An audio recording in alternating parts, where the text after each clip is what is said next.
Ayan po, kasalukuyan pong tinitignan kung may nahuli yung bantak namin. Baka kasi may igat. Yan po, lumusong na po siya sa tubig. Ayan, papunta na po siya sa atin.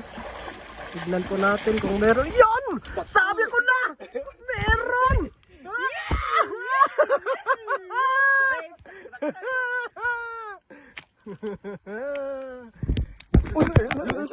Lampay, ayun.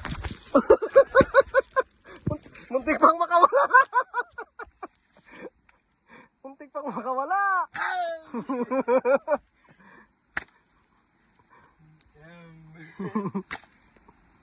Tangkad, anak to pa.